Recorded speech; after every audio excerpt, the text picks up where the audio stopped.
Brian, congratulations on a pretty dominant performance. Let me know, before we talk about the fight itself, just the result. I mean, mentally, how big is this moment for you to kind of get back in the win column, put that last one behind, and show all the haters and doubters that you're still here? It felt good, you know. It was good. I was getting the butterflies again, like I said in my post, right? I'm loving the training part. I'm loving the growing part. I'm loving the learning how to actually be in this game without just brawling like before, you know. So it felt great to come back, you know, and trust my team with everything that we've been working hard to do and come out here and show the world. Talk about the fight itself, because the idea was, you know, he's got the advantage on the feet, you've probably got the advantage on the ground, you know, and you outboxed him basically. So, I mean, was that the plan coming in, and did you know you could do that coming in? I knew I can do that once I actually stuck to a game plan and not get emotional like I used to.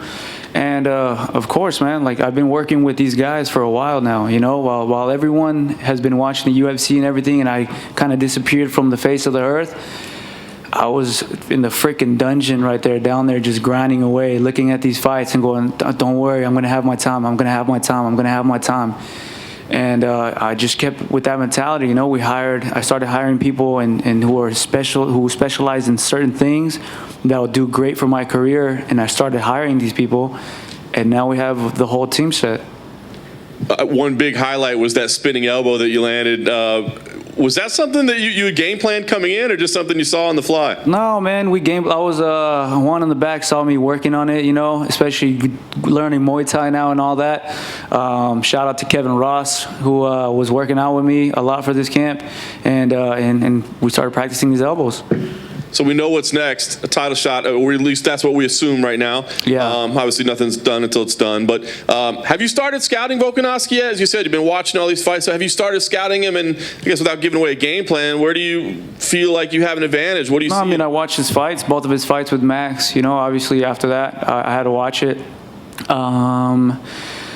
Very methodical, very technical, right? The way he approached everything. So, yeah, I would have to just restudy everything again, and not only just the two Max fights, but his entire career, and kind of brush up on more of his fights, and go in there and do what I do, man. Just give him my best. There's a lot at play, obviously, in terms of like him being able to travel and just all that stuff. So I guess it's kind of up in the air. But ideally, I mean, do you have a date in mind that would make sense for you when you think you guys should fight? I don't know yet, man. Right now, like I said, I want to get off this island. Go home. I'm sure a lot of you guys here do too.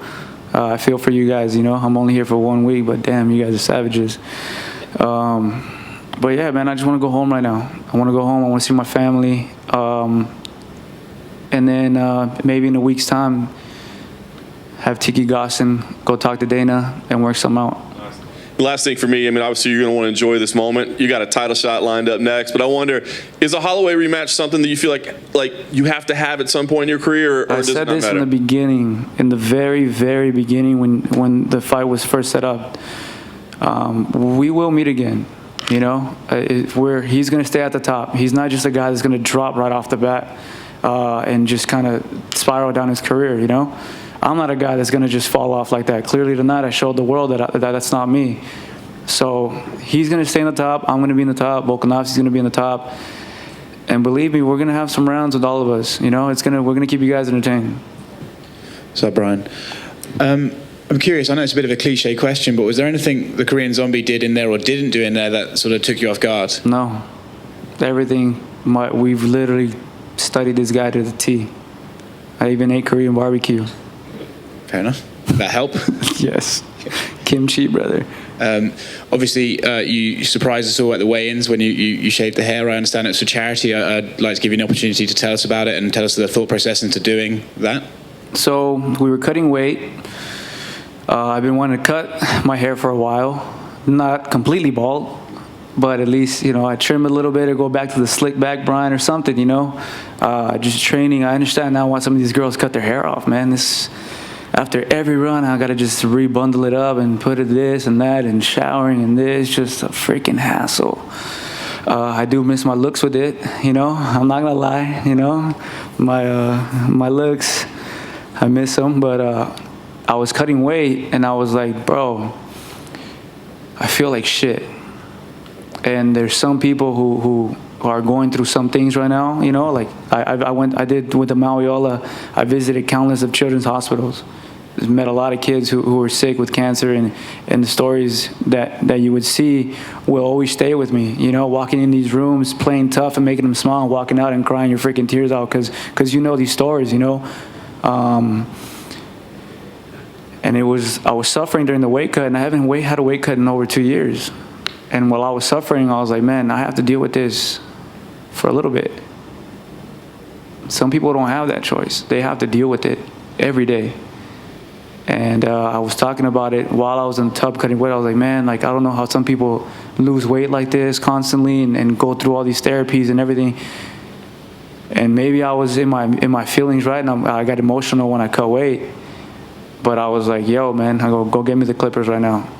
They're like, what? I go, get me the freaking clippers. And they thought I was just like, no, relax, Brian, relax. I was like, give me the clippers. I was like about to fight my little homie Dino. I was like, give me the fucking clippers now. And I just went straight for it, man. I was just like, I think he filmed it. I was just like, just went straight for it. And I was like, we're going to donate this. That's it. Like, it's done. It's fucking done. Going back to Alexander Volkanovski, he was complimentary of you tonight. I know he's a cool guy, man. Yeah, I was going to ask you what you think of him as a person and as a champion. He's always said he's a great champion. Obviously, he won the belt, defended it, right? That's one thing I can never take from him or say anything bad because he did it. I haven't done that. Cool guy as a person. After that incident of mine over there in Vegas, I still went out to the club and I ran into him and he came up to me and talked to me and everything, and he was a cool dude, and yeah, man, I have nothing bad to say about the guy. Let's not start beef. Congrats on the win, man. Brian over here. I think in the first few weeks, especially before Israel Adesanya and Paulo Costa's fight card, not a lot of fighters talked about the sleep schedule affecting them, but as the weeks have gone on, more and more fighters are bringing it up. So how much did that play? Well, I'm a night owl. Sure. I play Call of Duty till 5 in the morning. So fighting at 5 is like, all right, cool, we're ready. So I just had to try to, in the beginning, it was like match the time right now, because the time at home is probably like 6:30 right now or 7 or something like that. So I try to match the time. So it was like sleep during the day, be up all night, and that's kind of what I was doing. And then the fact that I know that when it's nighttime I come alive anyways, I think like subconsciously I was like, dude, fuck yeah, let's party till the sun comes up. So let's do it. So you wouldn't have any issue coming back here? And No, I don't. The time schedule thing is, dude, I can party, bro. And then during the fight, you obviously had the spinning back elbow. I think at one point you even faked the takedown and caught him off guard. You shot him for your own takedowns. Just a lot of tools on display. How much in your arsenal did you not display that you now have in your back pocket that you haven't shown yet? There's a lot more, man. There's a lot more that I have been learning, but I just don't have the confidence to use yet. Because it's like, well, I can land it on the pads, but can I land it in a real fight? I'm barely landing it when I spar. So there's all these new tricks that I'm still learning right now that I'm kind of still shitty at it, to be honest. So I have to go back in there and just chip away and keep getting better, man. This is I'm in love again. You know what I'm saying? I'm in love with learning again. Not just the fighting and winning and whatever. Like, that's cool, but to go back and train and have fun.